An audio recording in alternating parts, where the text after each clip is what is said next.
People often ask me, why did I want to be a foster mom? Here's my why. I grew up in Kansas City, Kansas, and unfortunately my mother was an alcoholic, and I witnessed and experienced her getting beat weekly. I pulled men off her and patched her up. I helped carry her to bed, and many other things that no child should have to experience. My mom told me a couple of years ago that she would put me in my crib and leave for the bar on a Friday night. When she got back on Sunday, she could hear me screaming from the apartment building.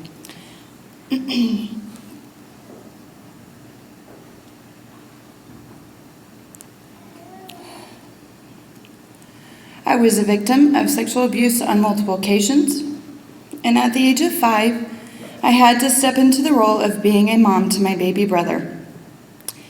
As I got older, I would skip school if my mom wasn't home to take care of him, load him into my backpack, and carry him around looking for food stamps or going to the grocery store and asking for food. I was removed from my mom's care many times, and I was finally taken to the Salvation Army Children's Shelter. At the age of 10, I moved into a farm town with a June and Ward Cleaver type of family. They came to rescue my brother and I. To say the least, it was a complete opposite life of the life with our birth mom, and they took very good care of us, exposed us to a world of kindness. The whole experience gave me such a drastic picture of what life could look like. My mom gave up her parental rights when I was in my teens. I never understood it until recently. Does she not love me? Why does she choose vodka over me?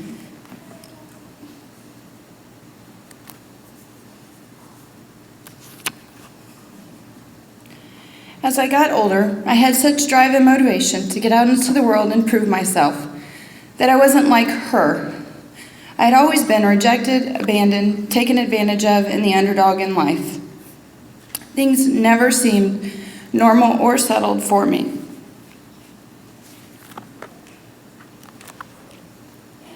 I didn't want to be a victim. I wanted to dream big, not inside a battered box. I had a fighter spirit, but eventually I learned to channel that fight into something positive. I realized that sometimes your only option is to be strong.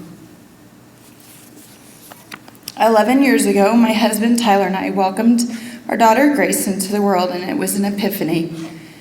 We knew that so many children would not have the safe, happy childhood that she would, something I'd only dreamed of.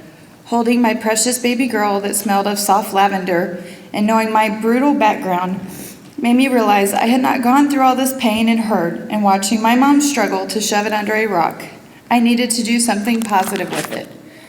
My husband and I started a fundraiser to benefit children that were in shelters and foster homes.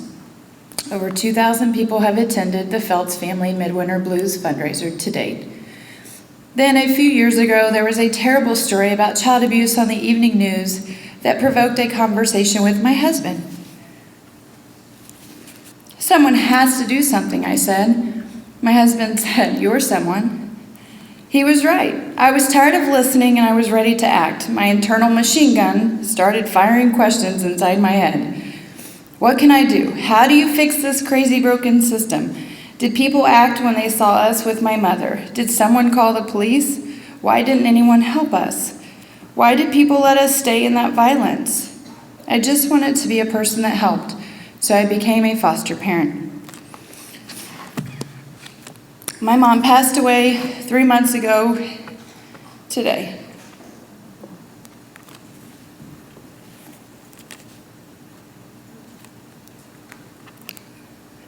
As I sat there,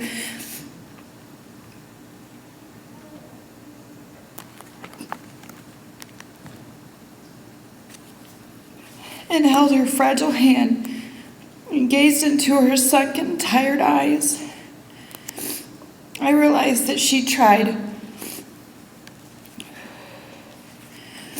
She tried her best. She didn't have positive role models. Her father beat her mother daily. She did the best she could, and isn't that what we tell our children? Don't we tell them to do their best, and that's good enough? Well, Mom, you did your best, and in our time together, our struggles and our joys, I'm relieved that you have found the peace you've deserved your whole life. When you took your last breath, I think your demons and guilt and pain escaped like a whisper because you looked like an angel.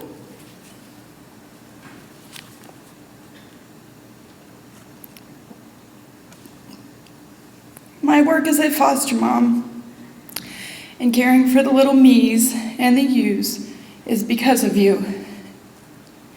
It's in your honor of what you tried to be. And I will look back on your life and wish that someone would have cared for you. As I sat in court last month with our foster daughter's mother, watching and hearing her give up her parental rights, gasping for the air to breathe because the hurt was so heavy, it dawned on me. My mom loved us so much that she wanted to provide a life she couldn't. And even bigger than that, she gave away 2 blessings that she loved the most, her children. I don't know if I could be that strong or selfless. But because of her tragic life, not only was I able to have sympathy for our foster daughter's mother, but I witnessed the circle of abuse ending. It slowly dissolved in front of me, painfully and tearfully. And while we aren't perfect as mothers, we teach our children's lessons in strength and resiliency when we think they are not looking. Mom, thank you for the beautiful, heartfelt lesson in life about compassion and love. You were quite a role model. Rest in peace. Love you.